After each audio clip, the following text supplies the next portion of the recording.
Les joyeux et les folies dérangées passements de l'histoire européenne, mais qu'en est-il d'un sultan fou? Ibrahim de l'Empire ottoman a grandi dans une cage dorée et cela a brisé son esprit, bien que fils du sultan Ahmed hier, personne ne s'attendait à ce qu'Ibrahim devienne sultan lui-même. Il était le huitième fils d'Ahmed et donc très plus susceptible d'hériter un jour du trône. Cependant, Ibrahim avait une arme secrète. Enlevé en Grèce à l'adolescence et vendu comme esclave.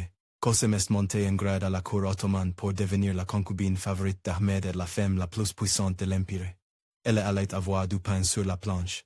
Dès l'instant où il est né, Ibrahim était en terrible danger. Les princes ottomans n'étaient pas très portés sur l'idée d'atteindre son tour.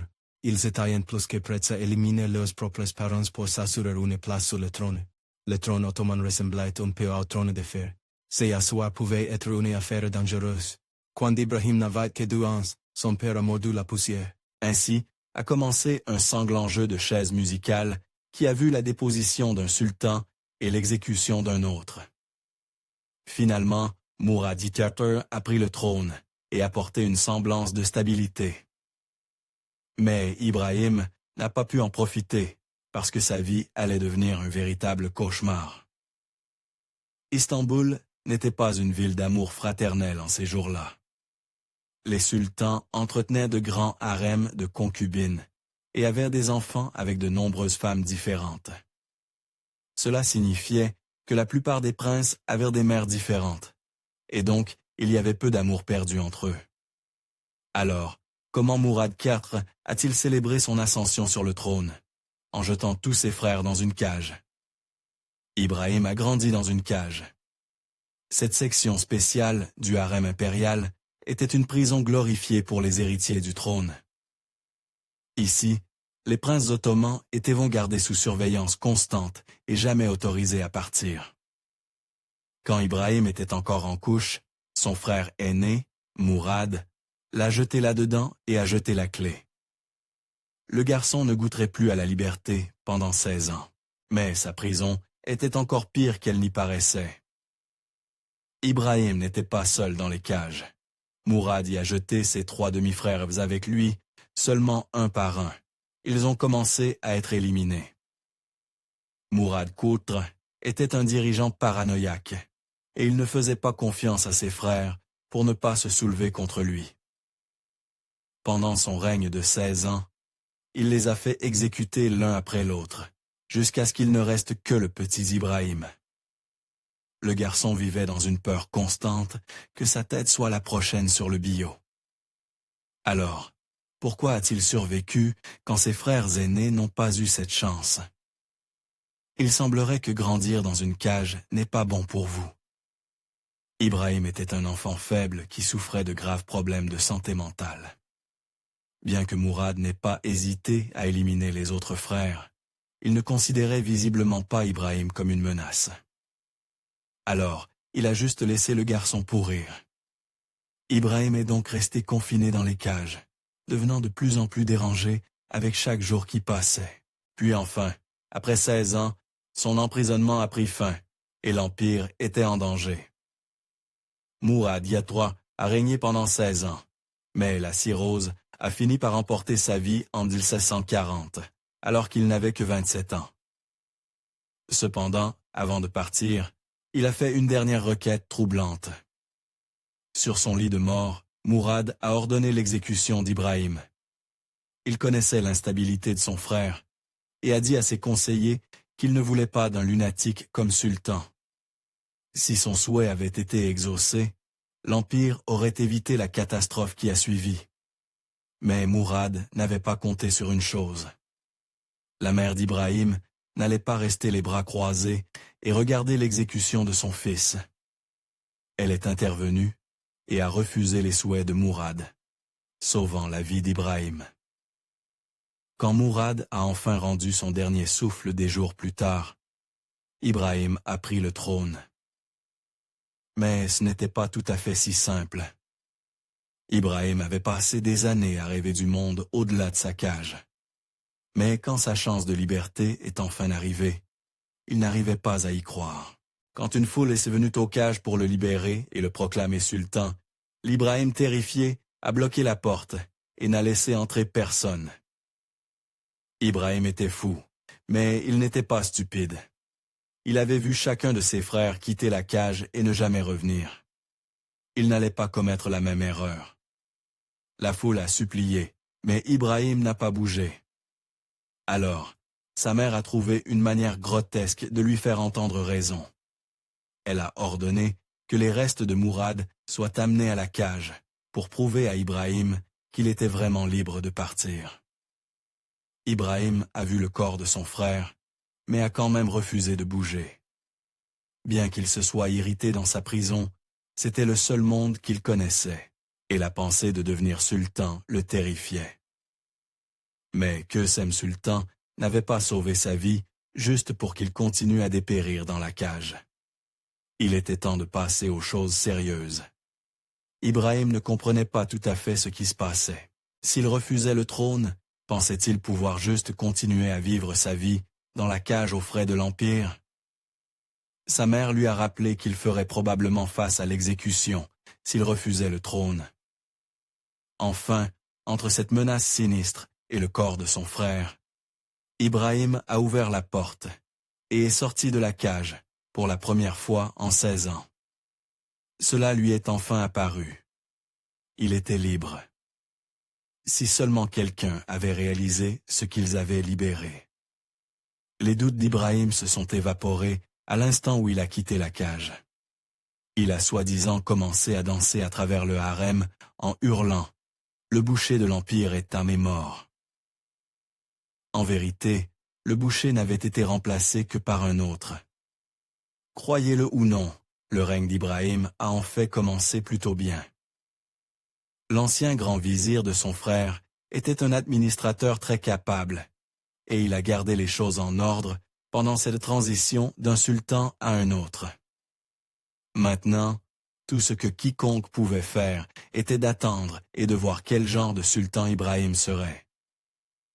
Et au début, les gens ont été agréablement surpris. Il est difficile de savoir à quoi s'attendre d'un gars qui a grandi dans une cage, mais Ibrahim semblait être raisonnablement bien adapté. Il communiquait fréquemment avec le grand vizir et montrait un véritable intérêt pour gouverner l'Empire ottoman.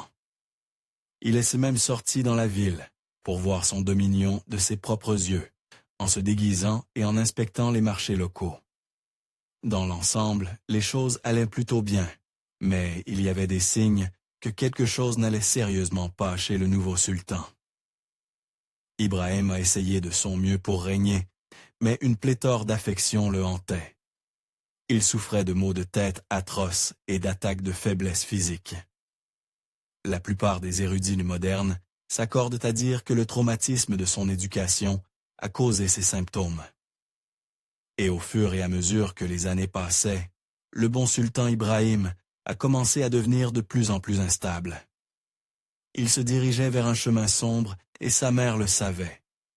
Le comportement erratique d'Ibrahim devenait un handicap.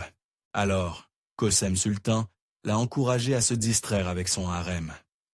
Après tout, un sultan avait besoin d'héritiers pour perpétuer sa lignée.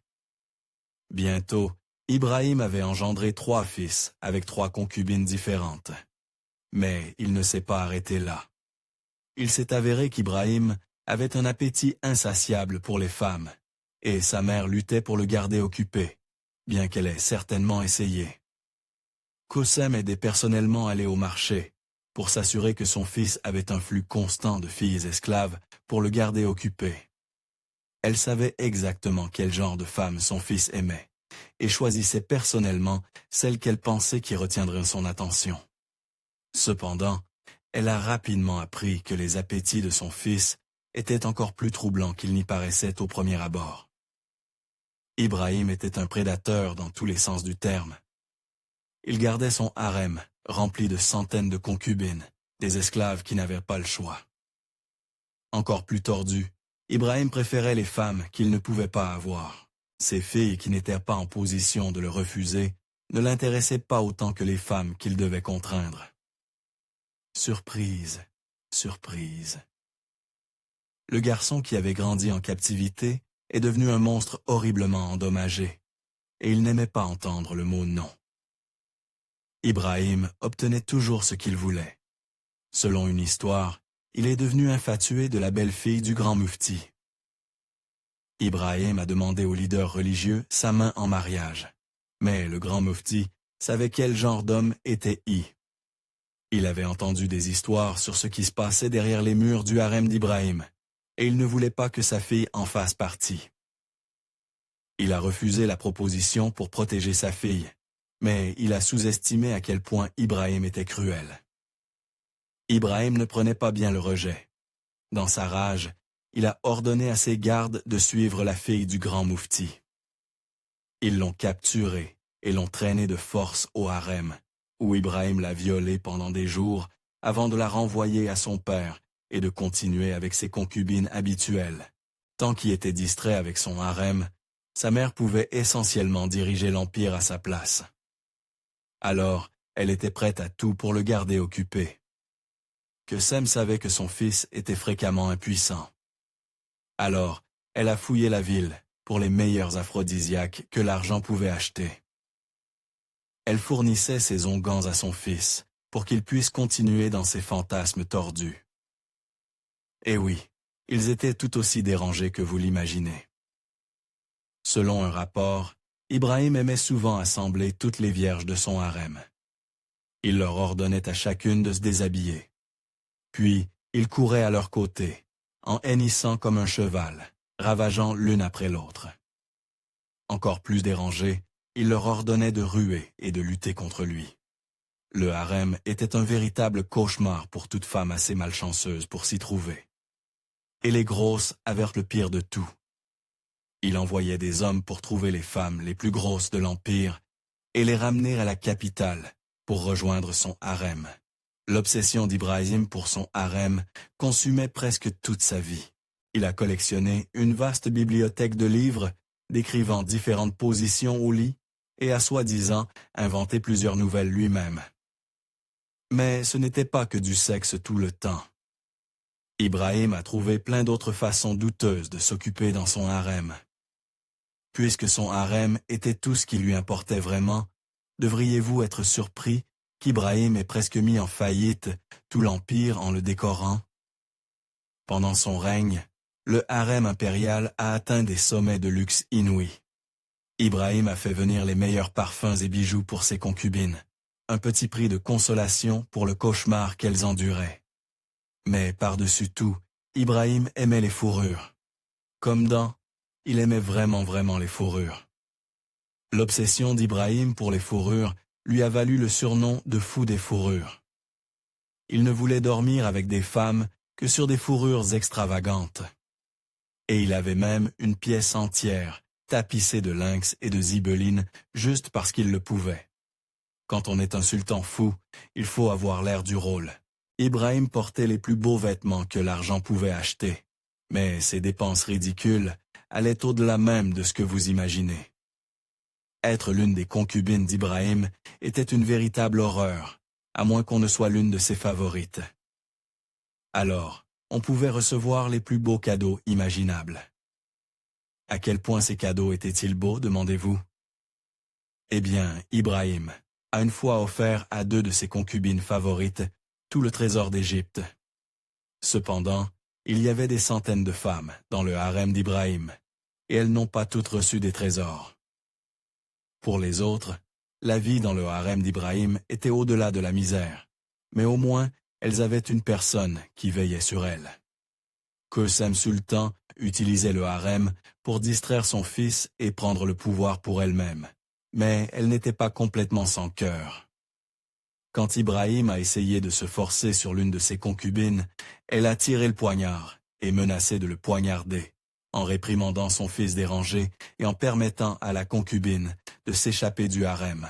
Elle jouait un jeu dangereux, mais elle ne pouvait pas contrôler Ibrahim pour toujours. Quelque chose allait céder. La mère d'Ibrahim tolérait ces jeux déments parce que cela lui donnait le pouvoir qu'elle désirait, mais il était obligé de franchir la ligne éventuellement. Il a complètement humilié ses sœurs en rendant ses propres concubines plus puissantes qu'elle. Il a aussi donné les terres et les bijoux de ses sœurs à ses favorites. Elles étaient des princesses de l'Empire ottoman. Pourtant, Ibrahim les a laissées sans rien. Kösem Sultan était absolument furieuse. Elle avait tout donné à Ibrahim, seulement pour qu'il trahisse sa propre famille comme ça. Une querelle se préparait, et il y aurait du sang avant que ce soit fini.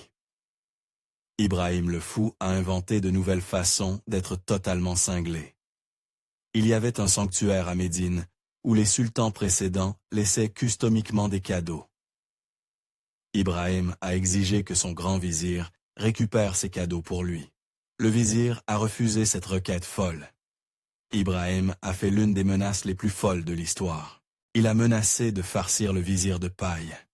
Ce n'était pas le genre de gars que vous vouliez voir diriger l'un des empires les plus puissants sur terre. Et les voix sombres qui murmuraient à ses oreilles n'aidèrent pas les choses. Si vous pouviez vous mettre dans les bonnes grâces d'Ibrahim, des richesses inouïes vous attendaient. Malheureusement, être censé n'était pas l'une des choses qui vous rendraient cher à lui. Des gens horriblement incompétents, égoïstes et arrogants ont gagné la confiance d'Ibrahim, comme la maîtresse du harem impérial. Quiconque pouvait donner à Ibrahim ce qu'il voulait, pouvait gagner une immense richesse et un pouvoir, et cela a ouvert la voie à toutes sortes de personnages louches. Avant Raspoutine, il y avait Tsinsi Oka, qui prétendait avoir la capacité de guérir n'importe quelle maladie. Il a guéri les affections d'Ibrahim, et le sultan l'a récompensé avec des richesses inouïes. Nous savons tous ce qui s'est passé quand Raspoutine a infiltré la cour russe. Alors, pensez-vous que les choses se sont passées mieux à Istanbul? Avec Kösem et Ibrahim en désaccord, la seule personne qui pouvait résister aux comparses du sultan était le grand vizir, et il a fini 6 pieds sous terre à cause de cela. Le grand vizir savait que des gens comme Hoka pouvaient menacer l'Empire. Alors, il a essayé de les garder en échec. Mais sous la protection d'Ibrahim, Hoka et ses alliés sont devenus trop puissants pour que même le vizir puisse les contenir. Hoka est finalement devenu assez influent pour obtenir l'exécution du vizir. Les renards dirigeaient officiellement le poulailler, et pendant ce temps, la descente d'Ibrahim dans la folie continuait. Ibrahim était heureux de laisser des gens comme Hoka diriger l'empire dans le sol tant qu'il pouvait continuer à s'amuser avec ses concubines. Comme vous pouvez l'imaginer, l'empire en a grandement souffert. Autrefois, une entité politique stable et puissante, les fondations de l'empire sont devenues de plus en plus instables avec chaque année qui passait. Il ne faudrait qu'une poussée pour que tout s'effondre. Et cette poussée est devenue sous la forme d'une guerre. En 1544, des corsaires maltais ont capturé un navire transportant plusieurs pèlerins musulmans de haut rang en route pour la Mecque. Les conseillers d'Ibrahim l'ont convaincu d'envahir l'île. Ainsi a commencé une guerre désastreuse avec une autre puissance méditerranéenne puissante, Venise. Une telle entreprise serait difficile, même pour le sultan le plus efficace. Tout ce que les Ottomans avaient, c'était Ibrahim. Cela n'allait pas bien se passer. Venise a bloqué les Dardanelles, coupant la seule connexion d'Istanbul à la Méditerranée et causant d'énormes pénuries de nourriture et de fournitures. Et qu'est-ce qu'Ibrahim faisait pendant que son peuple mourait de faim? Il continuait à imposer des taxes brutales pour payer les extravagances de son harem. Ce n'était pas un bon look, et cela a presque signifié la fin pour le sultan fou. En 1547, après 3 années misérables de conflits, un complot contre Ibrahim a commencé à se préparer. Le dernier grand vizir s'est allié avec nul autre que Kösem Sultan pour destituer Ibrahim et redresser le navire. Enfin, quelqu'un allait faire quelque chose à propos d'Ibrahim. Eh bien, les choses ne se sont pas vraiment passées comme prévu. Le complot pour destituer Ibrahim s'est effondré avant même de décoller. Ibrahim a fait exécuter le grand vizir et a exilé sa propre mère du harem. Avec cela réglé, il était libre de se consacrer à ses concubines, tandis que la guerre désastreuse avec Venise continuait sans relâche. Il a aussi nommé un nouveau grand vizir corrompu qui le laisserait faire tout ce qu'il voulait. Mais si Ibrahim pensait que personne d'autre ne viendrait pour lui, il se trompait cruellement. Juste un an plus tard, le numéro d'Ibrahim est enfin arrivé. Vous ne pouvez pas mettre un empire en faillite et le diriger dans le sol sans que quelqu'un vous arrête éventuellement. Les janissaires, la force d'infanterie d'élite des Ottomans, se sont révoltés. Avec l'armée contre lui, Ibrahim et ses comparses n'avaient plus aucune chance. Le premier à partir a été le nouveau grand vizir d'Ibrahim, et sa fin a été absolument brutale. Les gens d'Istanbul en avaient depuis longtemps assez de leur sultan fou et de ses conseillers corrompus. Le 8 août 1648, une foule en colère a mis la main sur le grand vizir, et ce n'était pas joli. La foule l'a déchiré en morceaux, lui valant le surnom macabre de 1000 pièces. Ensuite, la foule allait venir pour Ibrahim. Et le sultan fou a-t-il fait face à sa fin avec dignité? Qu'en pensez-vous? Avec les murs se refermant autour de lui, Ibrahim a couru droit dans les bras de sa mère. Il l'avait exilée avant, mais elle était la seule personne qui avait vraiment veillé sur lui. Il a supplié maman de le protéger, et Kösem Sultan lui a donné un ultimatum. Abdique ou affronte la foule. Ce même jour, des gardes ont saisi Ibrahim et l'ont emprisonné. Une fois de plus, il s'est retrouvé dans une cage. Mais cette fois, il n'en sortirait pas vivant. Pour l'instant, tout ce qu'il pouvait faire était de s'asseoir et d'attendre son sort. Son seul réconfort était qu'il savait que sa mère était là dehors, à travailler pour le protéger. Si seulement il connaissait la vérité.